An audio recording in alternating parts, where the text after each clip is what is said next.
Good evening, everyone, and thank you very much for joining us here this evening. So this is the second in a series of webinars on state capture that have been organized by Open Secrets. The first one in February of this year was led by my colleague Zen Mate and focused on the devastating but often under-discussed issue of the social cost of state capture. And we're here this evening with what I think is a great panel to discuss those responsible for that devastating cost, and in particular, our apparent failures in many ways of the state to hold those individuals responsible and hold them to account. And so the question before us today is accountability for those profiteers of state capture. Where to now and where do we go? And I think just by way of some very brief reflections up front is that we seem to be in a very interesting space when it comes to accountability for state capture. And I say that because on the one hand, we have progress that many years or a few years ago might have seemed impossible. And so we have several prominent individuals and even some corporations that have been publicly arrested and charged. If you look at individuals like Eric Wood, Anoj Singh, McKinsey, in the dock for corruption and grand corruption and state capture at Transnet. And that is progress. And it's something that many of us, I think, didn't see as possible up until a few years ago. And yet, despite many public arrests and the apparent progress on so many fronts, we have to balance that with the counter reality. And the reality is that those arrests and those prosecutions are unfortunately a drop in the ocean if we compare it to the lists of individuals and corporations recommended for investigation and prosecution by the Zondo Commission into state capture. And perhaps most importantly, despite a number of arrests, we are yet to see a successful prosecution and conviction of an individual implicated in state capture. And there are a number of cases currently before the courts that raise concerns about these issues. And so if you look at the Nulane trial in Bloemfontein, the first prominent state capture case to proceed to trial, we see it in some regards falling apart for the prosecuting authority in quite dramatic fashion. And in other instances, we have a disturbing delay in progress. And we begin to see those accused of state capture beginning to cry foul at the delays that they themselves face. And I'm thinking, for example, here of someone like Machela Koko, who was arrested quite a long time ago now, and the MPA has requested another, I think, 5 or 6 month extension before they're ready to proceed. And so this is what we're faced with. We're faced with some evidence of progress, but continued evidence of some systemic problems in our law enforcement institutions' capability to take complicated prosecutions related to state capture forward. And we have what I think is a fantastic lineup of speakers here tonight that are going to speak to this issue and that I think are going to speak not only to unpicking why some of these problems exist, but more importantly as well, that question in the title of the webinar, where to now? And I'm going to try and prompt all of the participants tonight to go into those questions of where we go to from here. But before I introduce the speakers this evening properly and also dive into those questions, there's a short video that has been made by Open Secrets campaigner Luvo Nyobe. This video introduces, I think, some of the key subjects, individuals and institutions that we'll be discussing tonight. And so I hand over to them to show that before we dive into the discussion. Former President Zuma's counsel conceded that the decision was irrational. I don't need any politician or any person's permission to institute a prosecution against anyone. Well, the North Gauteng High Court has set aside the appointment of NPA head Sean Abrahams. The court also found that President Zuma is conflicted. Advocate Jiba also denied allegations of enabling political interference at the NPA. Meet South Africa's new National Director of Public. It's been 9 years since this historic moment. I have come to the difficult conclusion that it is neither.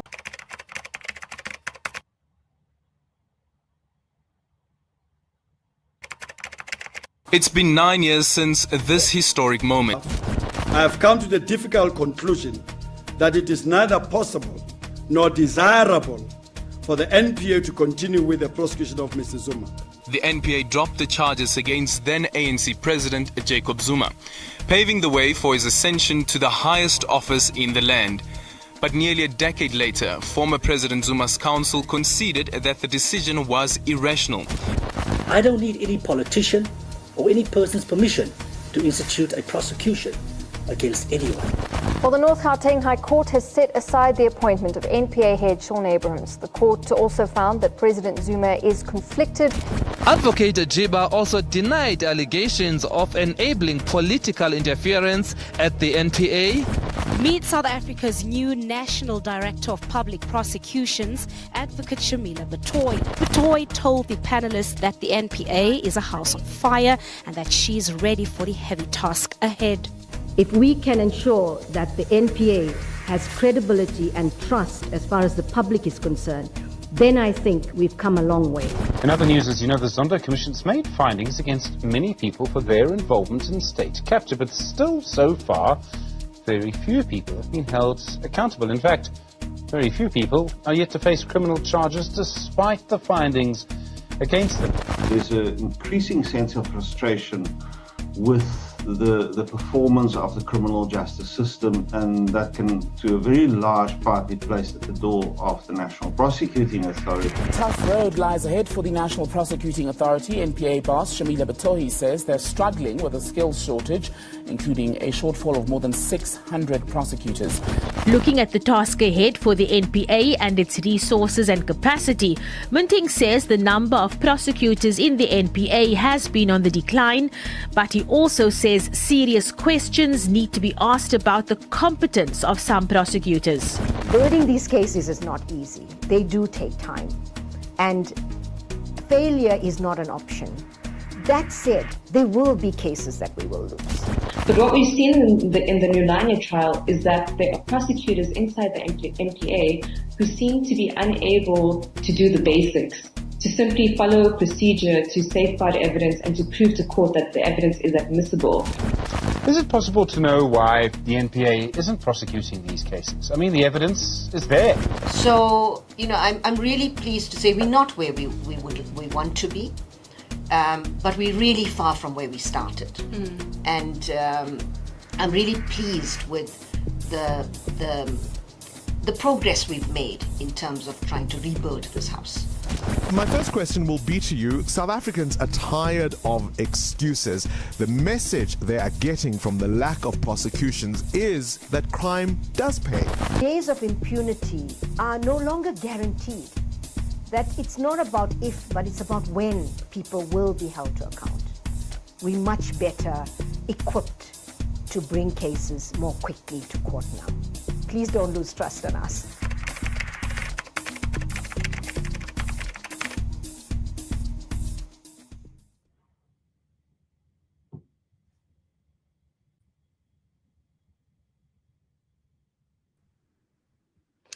Thanks so much, Luvo. And I think one of the things I really appreciate about the contents of that video is that it reminds us that this is a long story, and we are going to be having discussions tonight that focuses very much on prosecutions that are front of mind as it relates to the state capture network. But we shouldn't forget that interference at the prosecuting authority and in law enforcement agencies far predates the Gupta network state capture, and that attempts to undermine the institutions go back very far. So before we now dive into the questions, I want to introduce you to the great panel of speakers that we have tonight. So to kick off, Raisa Patha. Raisa is a senior investigator at Open Secrets, previously having worked as a journalist for a number of media houses, including the Mail and Guardian, New Frame, Al Jazeera, and the Daily Vox. In 2020, she completed her master's in media and communications at the LSE, focusing on the role of archives in contributing toward justice for apartheid-era crimes. And perhaps particularly important for this evening, she has also been the lead investigator at Open Secrets on recent investigations into the MPA and the Hawks. So welcome, Raisa. Mbekezeli Benjamin. Mbekezeli is a human rights lawyer, currently the research and advocacy officer at Judges Matter. His background is in constitutional litigation, legal research, and advocacy. And he has litigated on a number of issues relating to constitutional rights, including those linked to education, the right to housing, and the right to protest for activists. So Mbekezeli, thank you so much for joining us. And then finally, Prof. Lukas Muntingh. Lukas is currently, as of January of this year, the director of the Dullah Omar Institute for Constitutional Law, Governance, and Human Rights. But he's also the co-founder and the project coordinator of the Africa Criminal Justice Reform. He holds a PhD in law from UWC and an MA Sociology from Stellenbosch University, and has been involved in criminal justice reform and related issues since 1992. So Lukas, thank you so much for joining us this evening. Raisa, I'd like to start with you, please, and it follows, I think, quite neatly from some of the issues that were raised in that video. You were the lead investigator on Open Secrets investigative report published in 2022, which was titled Bad Cops, Bad Lawyers, the officials at the NPA and the hawks that are delaying justice for state capture crimes. And in that report, you identified the so-called bottlenecks within those institutions, bottlenecks to accountability. And I'd just like you to just kick off that discussion with, who those bottlenecks are, why they're important, and perhaps even more importantly, what you learned about the efforts of those institutions to try and deal with them. Yes, so last year we released a report, as Mike said, called Bad Cops, Bad Lawyers, and it basically looked at the history of the NPA and the history of political interference in the NPA. And we discovered what we refer to as bottlenecks, which are particularly senior prosecutors within the NPA who have made decisions that have delayed, obstructed, or sort of pursued cases without evidence. And these cases without evidence are particularly important because they include cases such as the so-called SARS Rogue Unit case, the case against Robert McBride in the rendition saga, and then also the case against Johan Boyson and other police officers related to the so-called Keto Mana death squad. And you might be familiar with these terms because they appeared in newspapers quite prominently at the time. And basically, there were senior prosecutors inside the NPA who took the decision, for example, to pursue Boyson and McBride and others without having the necessary evidence to do so. And there is an internal investigation that the NPA conducted into the Boyson case in particular, which found that these prosecutors didn't have the evidence they needed. And there was also a court judgment and finding in the McBride case, which made similar findings that they didn't have. Sorry, there wasn't a court judgment, and the NPA itself said that they didn't have the evidence and were therefore withdrawing the case against McBride. And these prosecutors, many of them remain employed in the NPA in senior positions. It's particularly important to mention these cases because McBride, Boyson, and others were pursuing sort of state capture-related allegations of corruption that were not being pursued, but instead they were being pursued as the people who were trying to kind of challenge corruption. And the prosecutors who worked on these cases are prosecutors like Salome Emma, who remains the deputy head of prosecutions in the Northwest, and also Andrew Kayoke, who is arguably the most senior prosecutor inside the NPA, with a finding, an investigative finding from the NPA's own internal investigation that still remains in his position as head of prosecutions in Joburg. And as the head of prosecutions in Joburg, he oversees important cases like the Prasa case, for example, or the SAA case, basically any case that appears before the High Court in Johannesburg. And I think it's troubling. It's troubling that the NPA hasn't yet been able to take disciplinary action against these prosecutors. They haven't seemed to finalize a disciplinary investigation into these prosecutors. And we also know that there's a criminal investigation ongoing against these prosecutors, which also hasn't been finalized.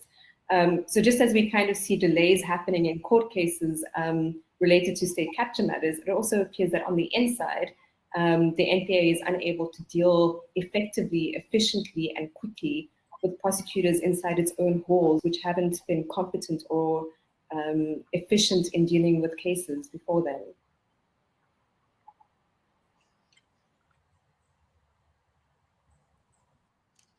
Yeah, thanks, Raisa. And it does speak to, I think, some of the clips from that opening video, which is that the leadership of the NPA, Shamila Botoi in particular, at various moments in time, I think has quite explicitly recognized the challenges that they face at trying to rebuild, the recognition early on that there had been quite serious allegations against certain prosecutors. And I think what you found there about the inability to finalize both internal processes but investigations, there is very much the risk then that within those institutions, and I think it's the same with the Hawks, is that at a basic level, you don't necessarily have everyone pulling in the same direction and pursuing the same goals at all times, which is obviously deeply concerning. Lukas, I want to turn to you next with a slightly different question, and that's that we, in my introduction, for example, I went through a very long list, for example, of cases that haven't been acted upon. But what is quite interesting is that if you read the NPA's reports on their conviction rates on economic crime, for example, they're often very high. I think in their latest annual report, they report a conviction rate of over 90% in lots of categories, and that includes for complex financial crimes. And I'm curious, as someone who is, I think, very familiar with the numbers and also this, these part of the institutions, what stories are left out by those numbers? What are obscured by the nature of the way the NPA reports on its conviction rates and other things? And what would you change in the way the public has access to information about how well the NPA is doing? I mean, the NPA reports this conviction rate of 90% plus. And the question, of course, is, well, 90% of what? And the answer is it's 90% of the cases they choose to prosecute. And that is important. It's not 90% of crimes reported or 90% of cases brought to them or anything like that. It's those cases that they decide to prosecute.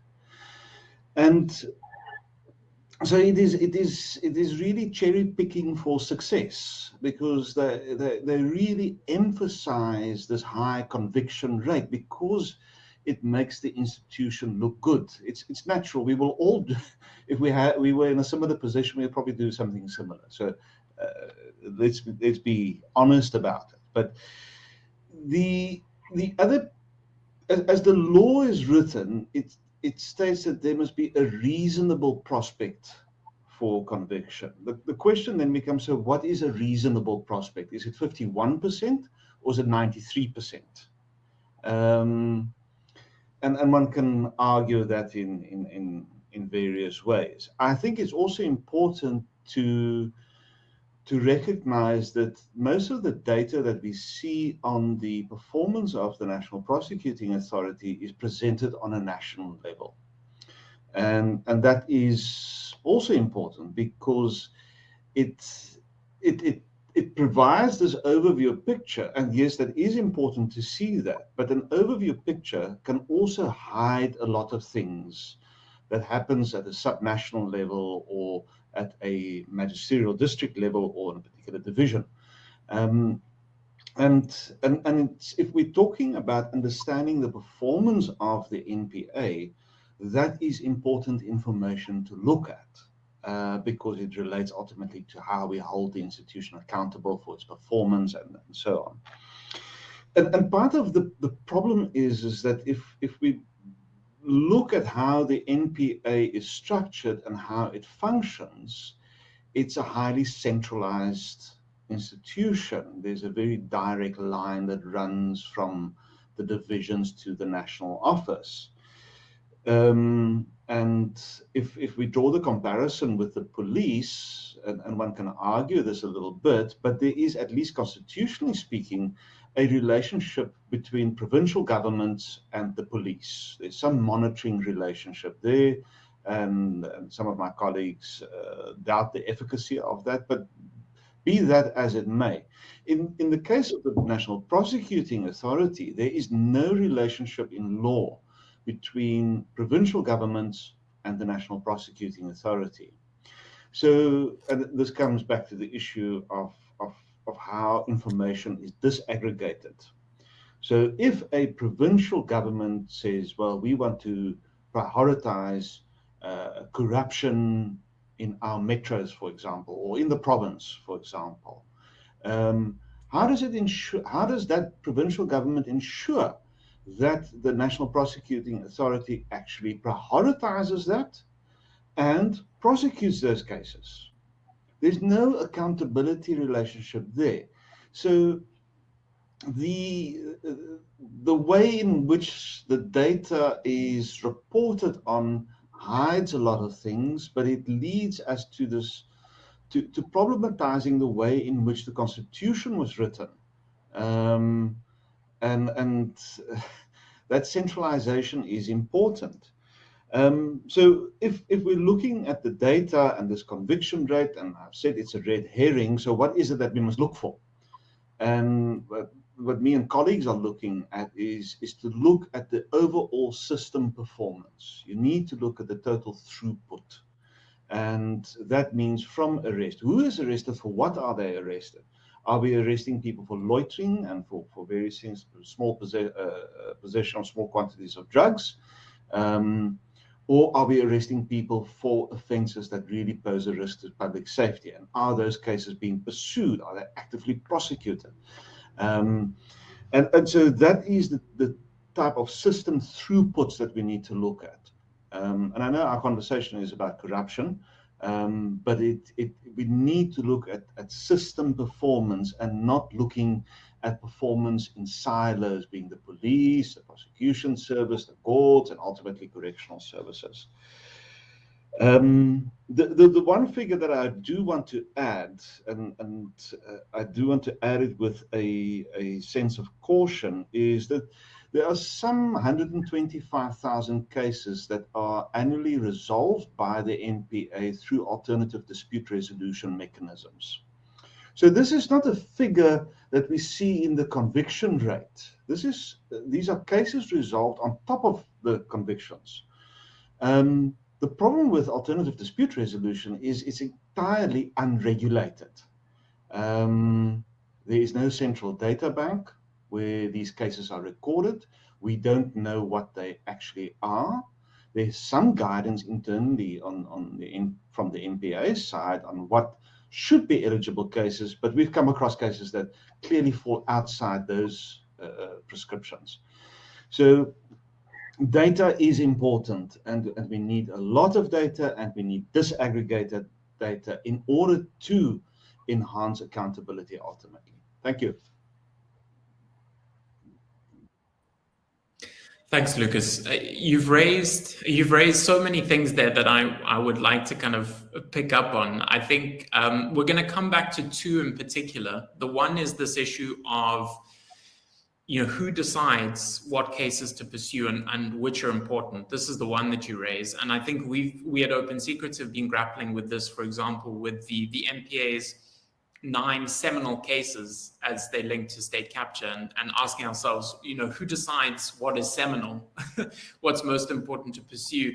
Could you have could you exclude PRASA, for example, from that list? Because we're not aware of any prosecutions as it relates to PRASA, which we would argue is central. And then I think also just we'll return to both you and Rice on this question of decision making. How long it takes, and the access we have to the deliberative process of institutions such as the NPA. But before I do that and come back with those questions, Mbekezeli, I wanted to come to you and to focus on a slightly different part of the story. I think tonight we are going to speak about law enforcement institutions, the NPA, quite a lot. But one of the things it raises is that the public trust in those agencies, I think, is very low and arguably going down all the time.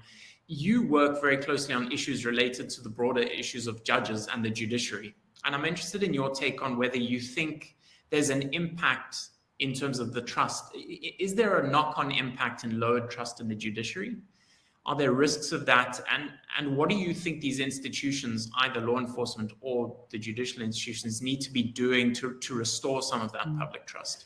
Good evening, Michael, and to the panelists and everyone who's joining us tonight. Well, undoubtedly, there is an erosion of trust in the judiciary when other law enforcement institutions are not trusted enough and they are not seen by the public to be earning that trust. So, a chain is only as strong as its weakest link. So the criminal justice system operates like a chain, as Lukas and Raisa has said, that the police work closely with the prosecutors bring their cases to court, and when someone is convicted, they are sent to the correctional services. So the criminal justice system is a chain. So if any of those links in the chain is weak, it inevitably affects the other parts of the system. And one of those is the judiciary. And when people see people in court, they believe that the judiciary has a certain responsibility to perform well and to sort of throw people in jail. They want to see people in orange overalls. But I do want to caution against seeing the judiciary in that way, because the police care about convictions. Prosecutors care about convictions, but judges shouldn't necessarily care about convictions.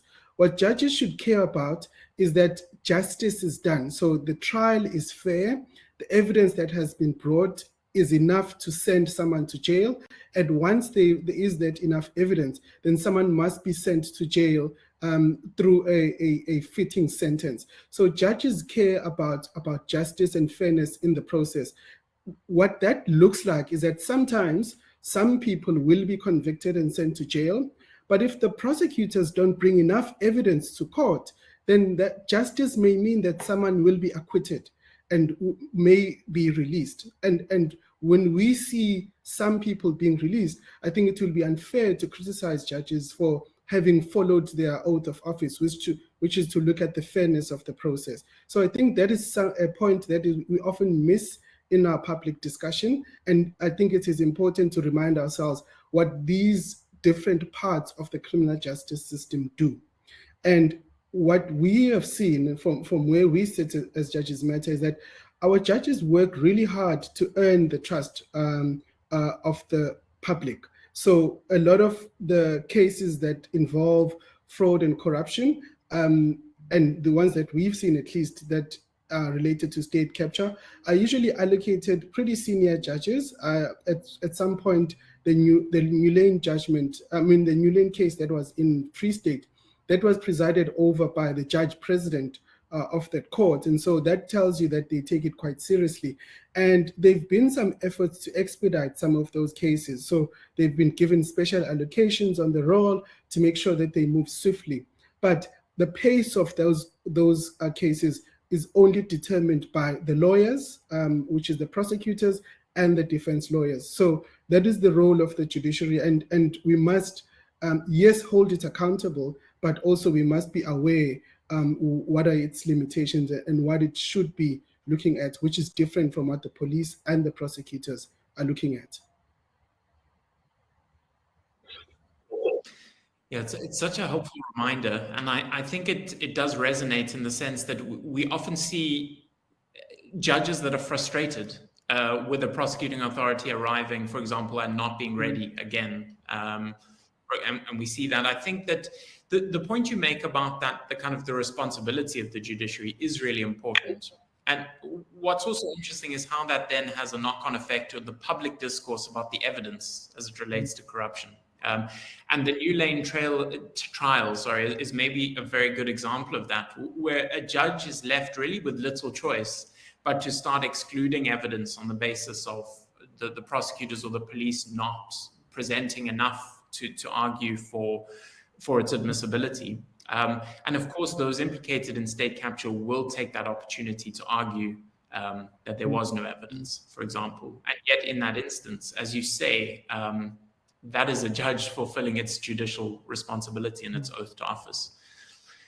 I do want to come back to you a little bit later with this question about what, if anything, the judiciary and the court system can do to expedite matters where it does have some control. And I'm interested in probing that a little bit more. But before that, I want to go back to Raisa and Lukas with similar questions, which takes us back to this question about, decision making, particularly, I think, from the NPA, but also to a certain degree at the Hawks.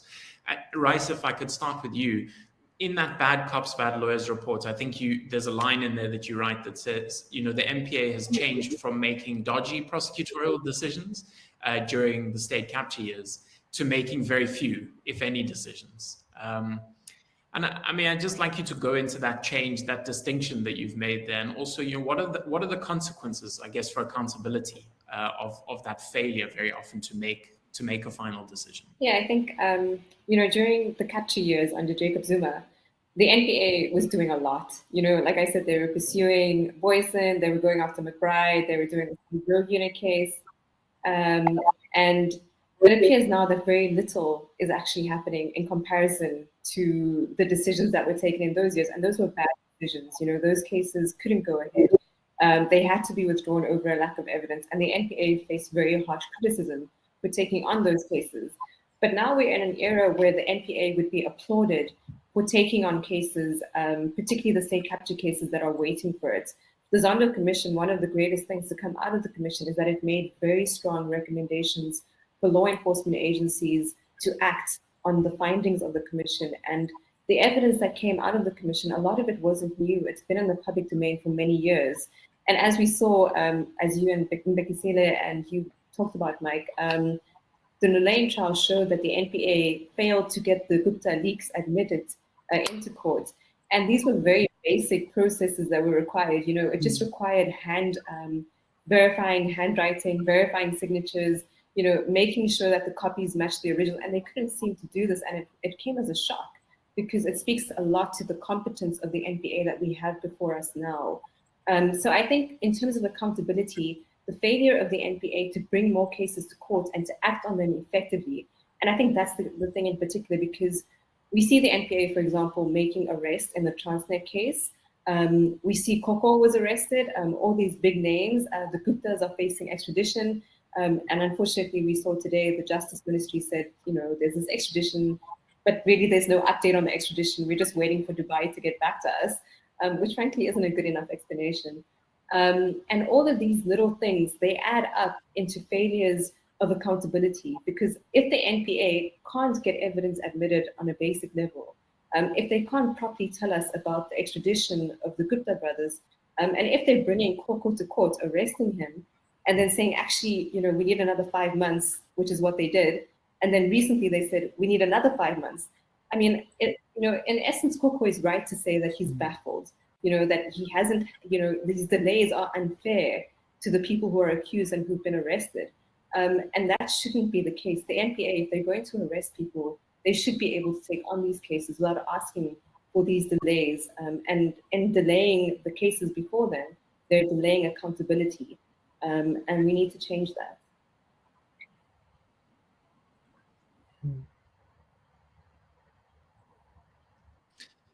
Yeah, now your answer, I think, also takes us back to what you and Mbekezeli are saying, is speaking to the same point, I think, is that undermines public trust in the process, but it also begins to muddy the lines, because lots of people think then that, is it the fault of the court, the prosecutors, and collectively trust in the criminal justice system, I think, becomes eroded even further. Raisa, you're speaking there to some cases that at least we have a decision to prosecute. And Lukas, I want to ask you a question which takes us to a slightly different category, is that there are a whole host of alleged crimes linked to state capture, but also other matters, where we don't, for very long periods, often years, have a decision at all. And it seems to be a bit of a trend that the NPA can take extraordinarily long periods of time to make decisions. And perhaps even more importantly, does not have to give reasons for its decisions. And I'd like to get your take on what the consequences of that are for the state capture cases, and what you think needs to change there. Again, a similar question about how those decisions are communicated to the public and what we should have access to.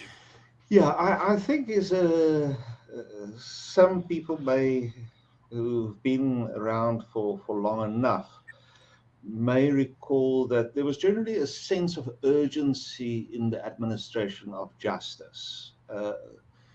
It was important to process cases. We used to have night courts to process bail applications, but that disappeared. So, and I'm just using that as a minor example to say, well, urgency was important. Somehow urgency is no longer important. Cases are routinely postponed. On our data show, on average, 2 weeks for a simple bail application. So that's sort of the norm that has become entrenched. So, and I would agree with the other speakers on how these delays have an corrosive or erosive effect, eroding effect on trust in the criminal justice system.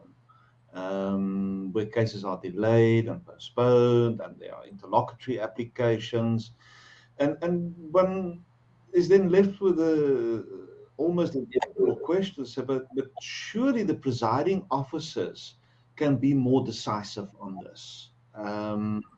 Surely they can say, yes, no, well, we're not going to entertain that anymore, or, well, if we're not going to grant you another 5-month extension, you either have a case or you don't have a case. But I think it is unfair, not only to the accused, but in general to have these endless postponements of cases. But to come back to the question more specifically around decision making, the situation is that when a decision is made to prosecute, that decision is reviewed by a court of law. That's the purpose of a trial. The more important issue is the decision not to prosecute. That is not reviewed. And that happens behind closed doors, effectively, where a prosecutor decides, well, I'm not going to pursue this. And I've alluded to in other writings to some of the reasons why they decide not to prosecute, and chasing that high conviction rate is an important perverse incentive not to prosecute. So I think looking into the future, we need to think about how we make that decision not to prosecute more transparent and make the prosecuting authority more accountable. And what would be at least be the minimum requirement, even if we're talking about far less serious cases than state capture, surely the prosecutor must at least place on record proper reasons why he or she felt that there wasn't sufficient evidence to pursue the matter, so that at a later date we can come back and say, well, let's look at these reasons. One may also look at more at institutional oversight in looking at trends in why are, for example, corruption cases in one division prosecuted and not in another. Where are the differences? And we can look at other crimes as well. But I think it's an important blind spot in our current thinking and understanding of the problem, that the prosecutors don't really have to provide proper and detailed reasons why they decide not to prosecute. Sometimes they do provide very, almost perfunctory explanations, say, well, insufficient evidence, or there's not a prima facie case, without explaining, well, why, what are the reasons, why isn't there, where is the evidence lacking? I think there's, in the decision to prosecute, and I want to link up with Mbekezeli's point, is that the duty of the judge is to, or of the trial itself, the court, is to find the truth, that justice must prevail. That is the overall function. And the prosecutor is an officer of the court. The prosecutor, therefore, shares that responsibility to assist the court to come to the truth. And to secure a conviction should not be the ultimate goal, the final performance measurement. And it may sound strange, but as an officer of the court, the prosecutor is there to assist the court to come to the truth. So even if the prospects for a successful prosecution is not that high, it is still important that certain matters be brought to court, but it's for the court to make that decision of guilt and innocence, and that the matter be aired in public, so that we can all see why this person is found guilty or not. And if the person is acquitted, it is the judge that makes that decision. It's not the prosecutor that decides behind a closed door, thinking, well, my chances are less than 93%, therefore I'm not going to prosecute. So there are major transparency issues for me and others about how we view that decision-making process and how we review it. I do want to touch on one thing that the other speakers have also raised, is the skills and competencies of prosecutors. There's some, it's an issue that repeatedly comes up. As it stands now, prosecutors are not falling under the Legal Practice Council, so this raises important issues around ethics and accountability and professional competence. And my view is that surely we can address that and rectify it in a reasonably short period of time. But we will continue to sit with poor skills if we don't regulate it properly. Thank you.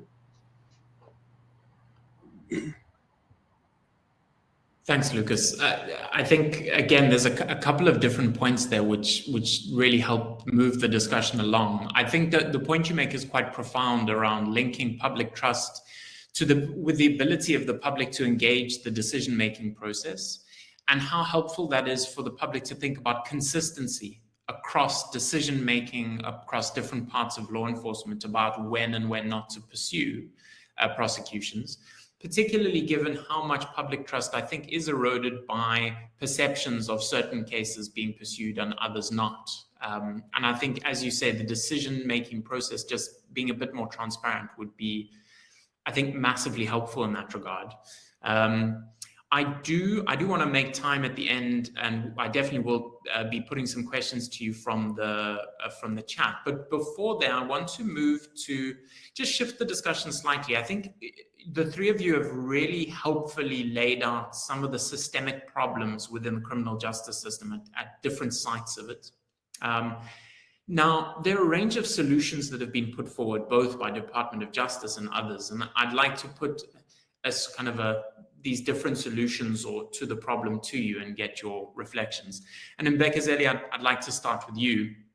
Last year, the Department of Justice said that one of the things it was considering was specialized courts to fast-track state capture cases that emerged from the Zondo Commission report. And I think to the layperson like me, I never know what to think when people talk about specialized courts and whether it's a good idea or a bad idea. You know, from your perspective, what do you think a specialized court like that would be able to deliver within the current framework? Yeah. Well, I think the idea of having a specialized court, I think, is generally a good one. The only problem is that you need skills, capacity, resources in order for that system to work properly. What we currently have actually is specialized commercial crimes courts. So for most of the fraud, corruption cases, they go to specialized commercial crimes court. There's one in Bellville, in Pretoria, in Johannesburg, in Durban, in PE. And late last year, we heard that they've now rolled them out to all the 9 provinces in the country. So that is a good thing. But you need to give it resources. You need to have specialized magistrates who are trained to analyze forensic information about financial crime. You need magistrates who understand how sort of cybercrime works, because a lot of the corruption, the state capture related fraud that happened was related to electronic means. And so you need magistrates who are skilled and capacitated in order to deal with those cases. Magistrates and judges, that is, judicial officers. But over and above that, I think something else that we've seen that is an innovation in terms of accountability is this idea of a special tribunal. And that has been an institution that was introduced quite recently in 2019, where it is a dedicated forum or tribunal in which the SIU has really used it to try and recover the money that was mainly lost to COVID-related fraud. We haven't seen any state capture-related cases go there, but that is also an avenue in which we could recover some of the money that was lost during the state capture period. So that is some of the responses that the judiciary, I think, may play an important role in terms of accountability. But again, the idea of having specialized anything is great on paper, but you need resources, you need money, you need skills, you need people with the right skills. And that's also where I think the role of the Judicial Service Commission is important. You need judges who know how commercial crimes work, who know how commercial transactions work, because that's also something that a lot of our judges don't have. There are a few, but of course we could do with a lot more than we currently have.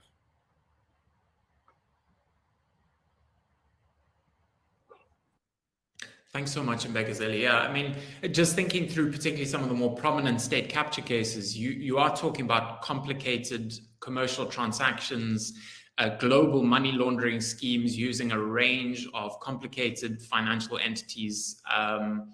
And yeah, it's not that can go before any forum and any judge, and they'll be able to unpick that. So it's such a useful reminder. Also really helpful that I think you raised the issue of the special tribunal and the work of the SIU, and the fact that there has been a lot of success there as it relates to more, recent examples, COVID, for example, of just retrieving assets and funds, and how important that is for public trust to see action being taken. I think you saw a lot of public response to those successes in a very helpful way.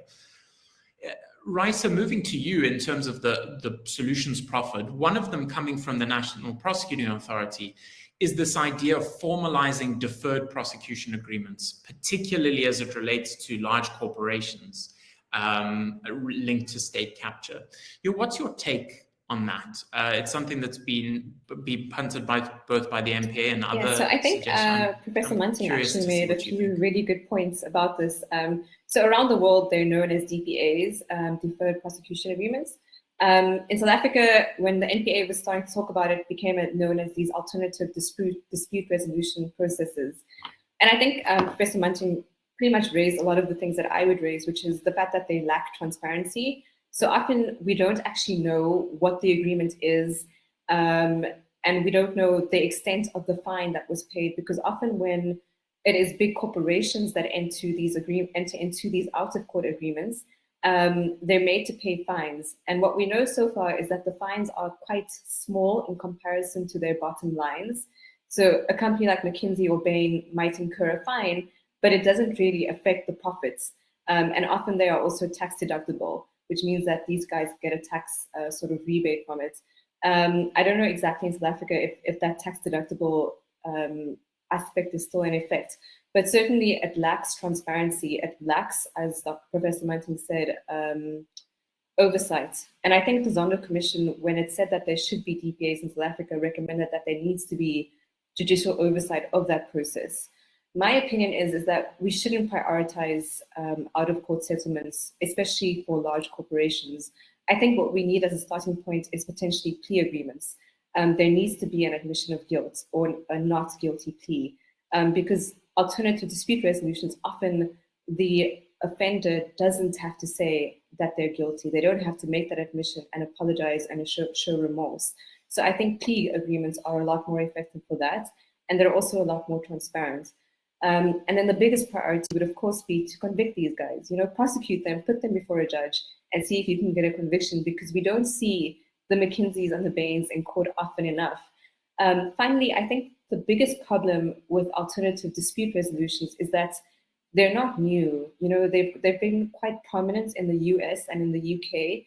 And what we've seen in the US and the UK is actually that these out-of-court settlements don't work, that there is a high degree of offenders repeating the crimes that they committed after they agree to not doing it anymore.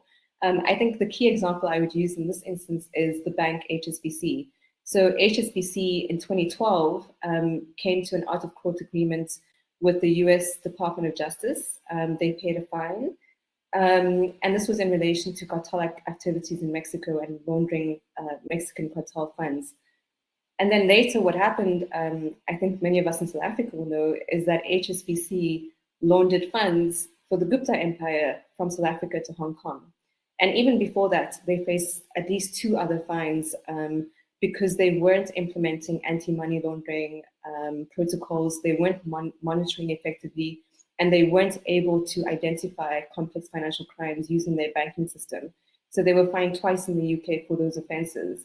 And so I think the point that I'm trying to make is that they don't work. And initially, these models came out of the fact that they were supposed to be used for juvenile delinquents, essentially, as a system to rehabilitate them. They were never meant to be used for state capture crimes or large corrupt offenses or big corporations who don't obey the rules. And I think what they've become today is a system of impunity that allow the corporates to say, okay, we've paid our fine, we've paid our dues, but then in essence, they go back and do the same thing again.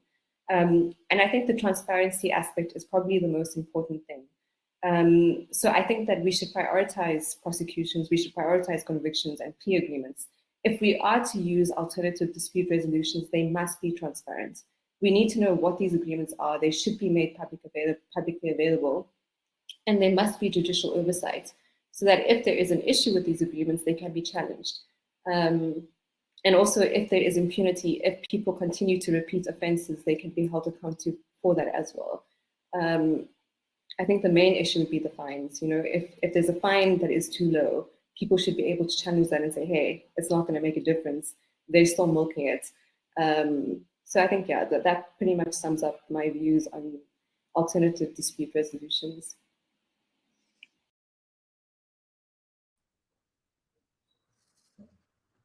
No, thanks very much, Raisa.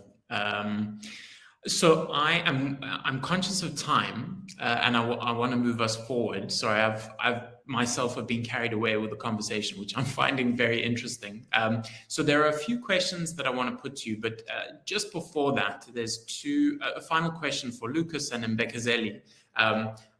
Difficult given the nature of the questions, but I'll ask you to be fairly brief if you can. Lukas, the question to you is about, we've spoken a bit today about the NPA's accountability and the Hawks' accountability to the public, but obviously they do that predominantly by answering to Parliament. And so I guess the question from that side is, what role should the Portfolio Committee on Justice, for example, be playing in pushing some of these issues along? For example, the delays, the failure to communicate decisions. What's your assessment of that Portfolio Committee's ability to play that role properly? Yes, I think Parliament has come through this whole saga quite tarnished, and Judge Zondo didn't hold back either.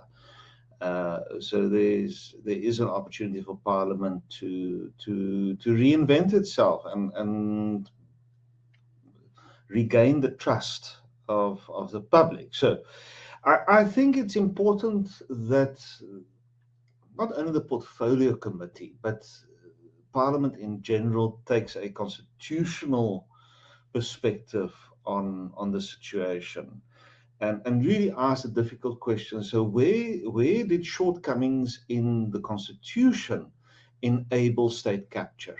And we know of them. It is for Parliament to say, yes, we now can see that, for example, the appointment and the dismissal process of the National Director of Public Prosecution placed that institution at risk. There's a shortcoming either in the Constitution or in the principal legislation that enabled that. And we need to fix it. And that is a very practical recommendation. Fundamentally, the NDPP, and no NDPP has served his entire term to date.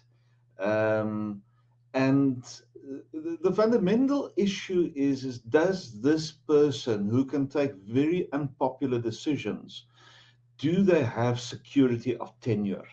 are they protected in the same way that, for example, the Auditor General is protected by the Constitution? They can't just be dismissed on a normal majority.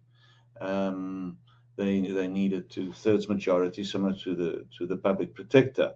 We also need to strengthen the appointment process. So that's my first point. I've already spoken about that we need to look at the cross-cutting performance indicators in the criminal justice system. There's a lot of information that the Portfolio Committee can look at and should look at and ask for if they don't get it already. So the other practical suggestion is that the prosecution policy and the prosecution policy directives need to be reviewed on a regular basis. As it stands now, the prosecution policy is a fairly bland and uninformative document. It's 12 or 14 pages. The prosecution policy directives are much more detailed, but it's classified as confidential. And Parliament has not even seen it. And I think that's a fundamental failure where the prosecution authority is saying, well, we make up the rules, but we're not going to tell you what the rules are. And I think that is highly contestable.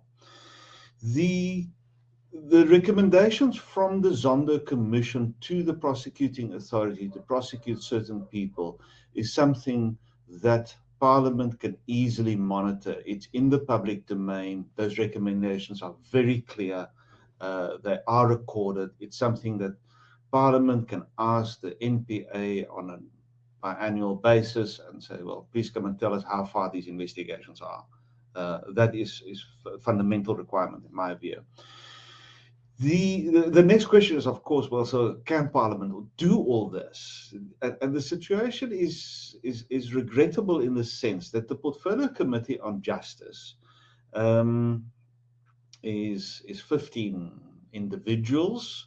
I think they have 2 researchers, but they oversee some 12 entities. And this range from the 2 main departments, Justice and Correctional Services. But then there's also the Office of the Chief Justice, the Board of Sheriffs, the Council of Debt Collectors, and a variety of things. It's simply too much work for one committee. And yet we are expecting it to also pay a lot of attention and a lot of detailed attention, because it's so important, to what we are talking about today, is holding the executive accountable for corruption. So we need to think of how Parliament can be assisted. Perhaps there is space for an ad hoc committee that would look at the Zondo Commission recommendations for the next 2 years or 3 years or whatever, or break up that portfolio in various ways that the Portfolio Committee can focus on this important task. I think I'll stop there. Thank you.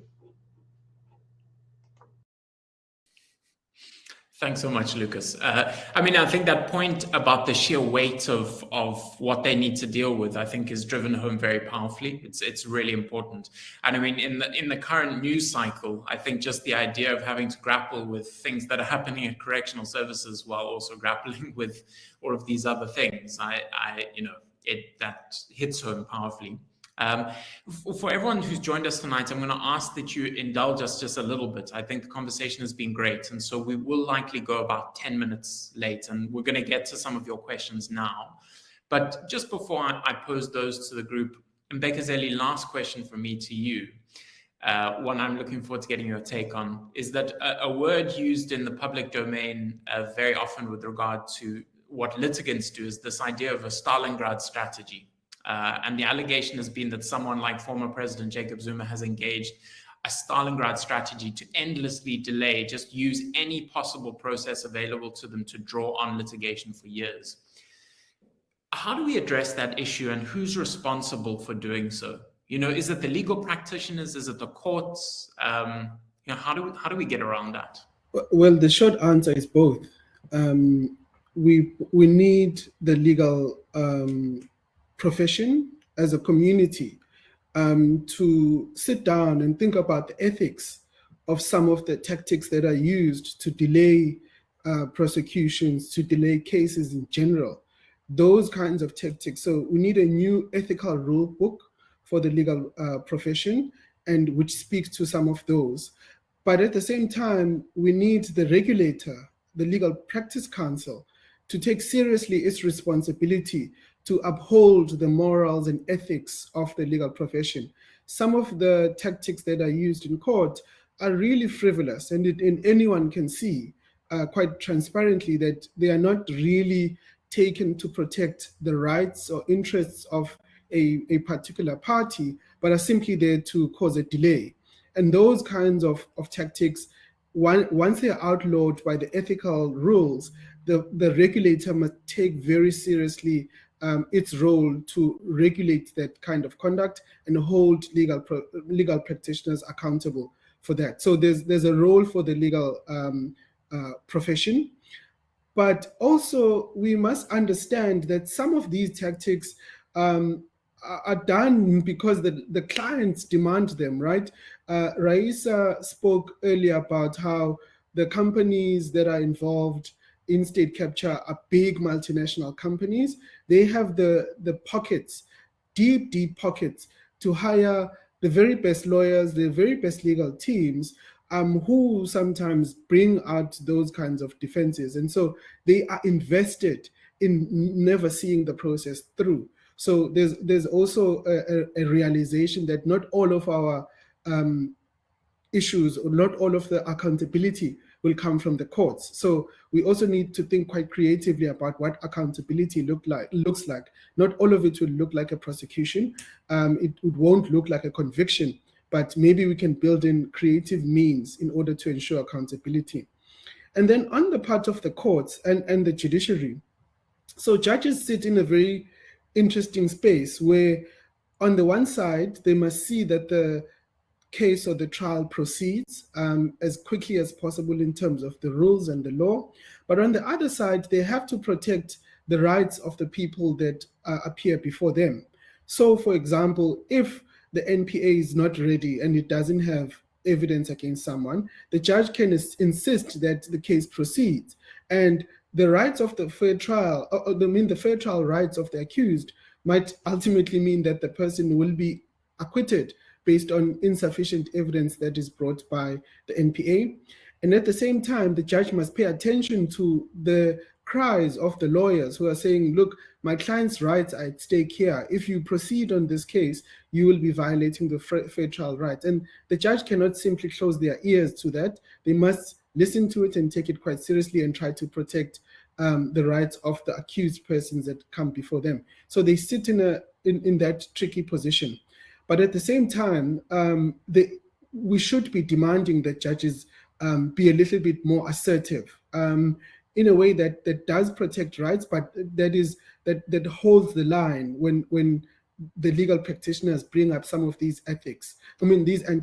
One of the curious things that I've heard from senior judges is say that the more senior you are, the more easier it is to assert yourself from counsel who try to play these tricks against you. I think in one of the cases, it was the Zuma versus Ramaphosa private prosecuting thing. The deputy judge president was very quick to say to the lawyers, I'm giving you an hour in order to make the argument, and you're going to stick to this hour, not going to give you time to ramble on and on and on, wasting time for everyone. So we need those kinds of judges who are assertive, who say, within the rules, this is what you can do, this is what you can't do. So all the role players in the system must be able to come to the party, and they must try and get to the truth that Lukas spoke about. They must make sure that the cases move as quickly as possible through the system. So it's not only one role player, but multiple role players who must all work together in this. Thanks, Mbekezeli.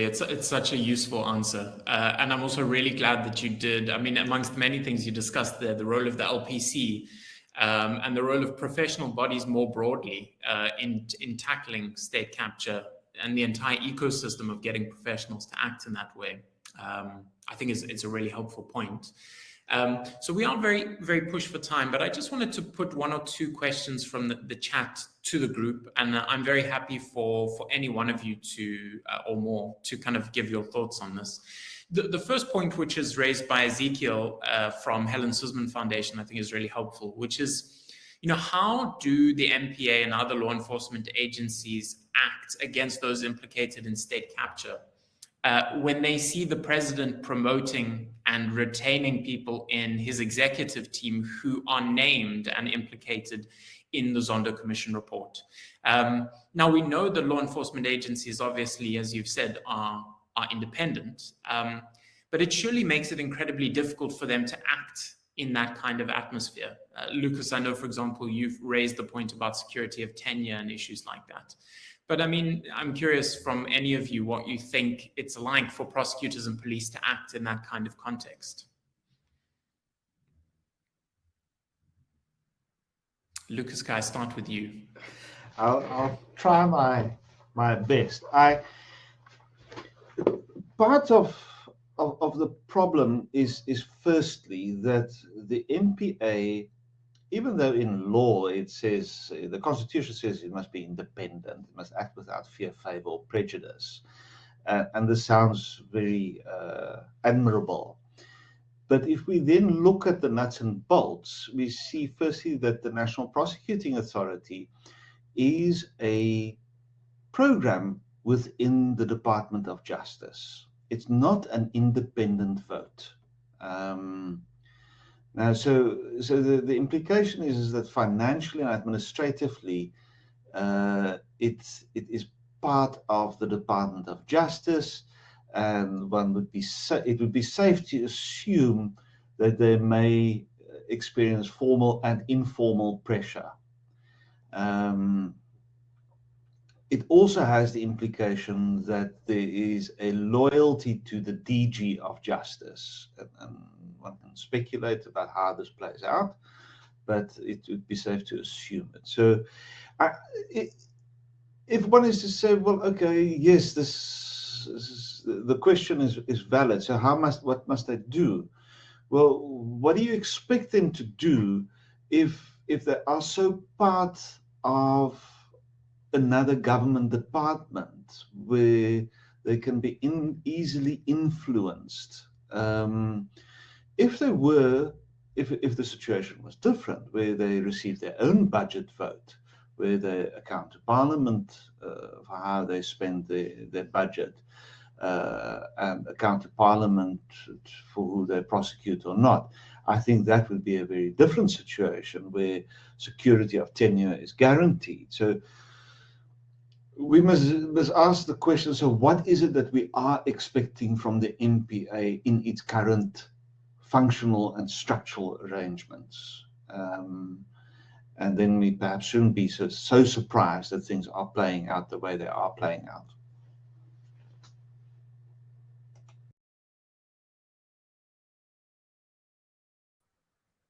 Thanks, Lukas. Mbekezeli Benjamin, I'm just checking if there's anything you want to add to that. I think one thing I could potentially add is just that it's also, I mean, the NDPP is appointed by the president.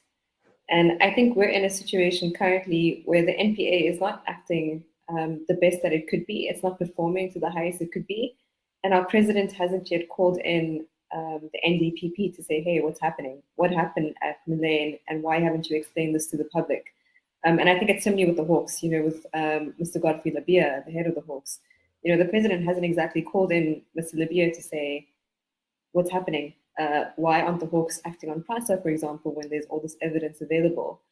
I think this is also, as Professor Muntingh pointed out, you have the situation where the Constitution encourages these law enforcement agencies to act independently, but then they are appointed, the leaders of these institutions are appointed at the discretion of the president.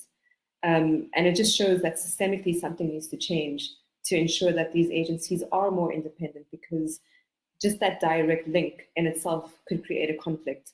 Yeah.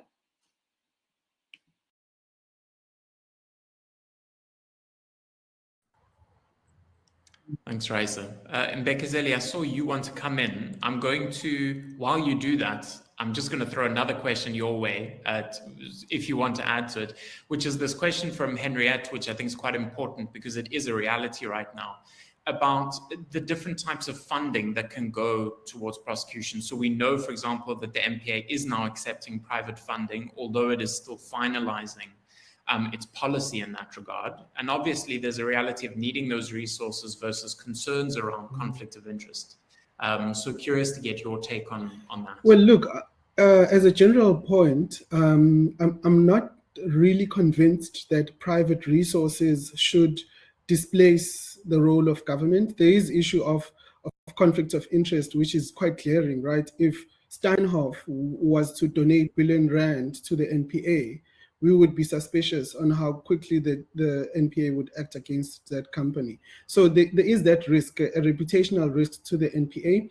But some of this the resources, I think, can be mobilized in terms of just special vehicles that can provide the service that the NPA needs. For example, issues like forensic accountants is a big one. So maybe the private sector could donate bursaries to give graduates opportunities, or existing prosecutors even opportunities to go and study, to get forensic skills even abroad, and then come and work in the NPA for some time. So I think those kinds of mechanisms will shelter the NPA.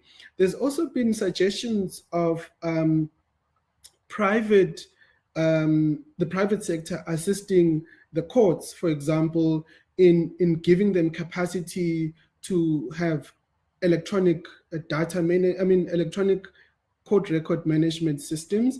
Those could help speed up things a little bit, but I think there is, for me, just a concern about that blurring of the lines between public and private, and what does it mean for a public constitutional institution like the NPA. So I like the idea of the private sector coming in, but I think we should be careful on how that is done. And then Henriette also mentioned issues about private prosecutions. Now that is a very topical issue right now, but I think private prosecutions really should be